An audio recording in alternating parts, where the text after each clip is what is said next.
வணக்கம். இன்றைக்கி ஜானஸ் கிச்சனில் ஒரு ஹெல்தியான முருங்கைக்கீரை சூப் செய்யலாம். இது சாப்பாட்டுக்கும் போட்டு பிசைஞ்சு சாப்பிடலாம்.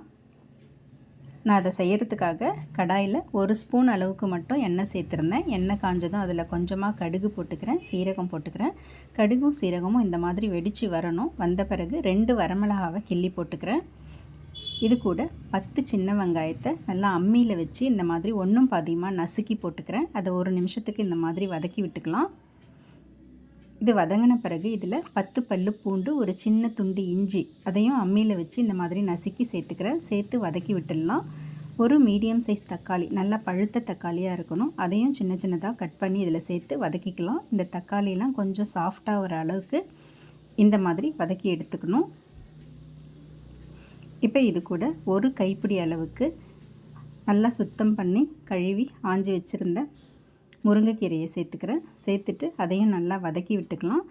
ஸ்டவ் மீடியம் ஃப்ளேம்லேயே வச்சு இந்த முருங்கைக்கீரை இந்த மாதிரி நல்லா சுருண்டு வரணும், அந்த அளவுக்கு வதக்கிக்கலாம். இப்போ முருங்கைக்கீரை நல்லா வதங்கிடுச்சு. இப்போ இதில் 2-3 சிட்டிகை மஞ்சள் தூள் சேர்த்துக்கிறேன். மஞ்சள் தூள் மட்டும்தான் சேர்த்துருக்கேன், உப்புலாம் இப்போ சேர்க்கலை.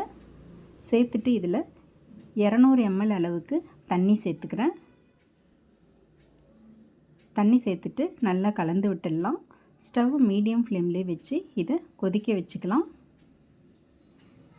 ஒரு 4-5 நிமிஷம் இந்த மாதிரி நல்லா கொதித்து வரணும். இந்த முருங்கைக்கீரையோட சாரெல்லாம் அதில் இறங்கணும். இப்போ நல்லா கொதிச்சிடுச்சு. ஒரு வாட்டி கலந்து கொடுத்துடலாம். இப்போ ஸ்டவ்வை ஸ்லோ பண்ணிவிட்டு இதில் டேஸ்ட்டுக்கு தகுந்த மாதிரி உப்பும் 1/2 ஸ்பூன் அளவுக்கு மிளகுத்தூளும் சேர்த்துக்கிறேன். இது 2ஐயும் சேர்த்து நல்லா கலந்து விட்டுடுறேன்.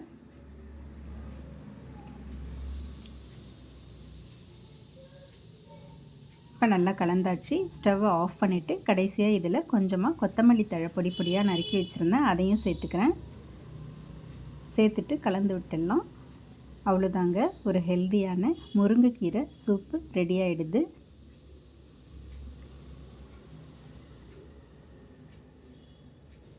இது வாரத்தில் 2 நாள் நம்ம ரசத்துக்கு பற்றி இந்த மாதிரி முருங்கைக்கீரை சூப் செஞ்சு அது கூட ரசத்துக்கு பதிலாக சாப்பாட்டில் போட்டு சாப்பிடலாம். அவ்வளோ ஹெல்தியாக இருக்கும். இது செய்கிறதும் ரொம்ப ஈஸி தான். நம்ம ஒரு கைப்பிடி அளவுக்கு தான் முருங்கைக்கீரை யூஸ் பண்ணியிருக்கோம். அவ்வளோ ஹெல்த்தியாக இருக்கும். இது நல்ல சூடான சாதத்தில் இந்த முருங்கைக்கீரை சூப்பு போட்டு சாப்பிட்றதுக்கும் ரொம்ப நல்லாயிருக்கும். தேங்க்ஸ் ஃபார் வாட்சிங்.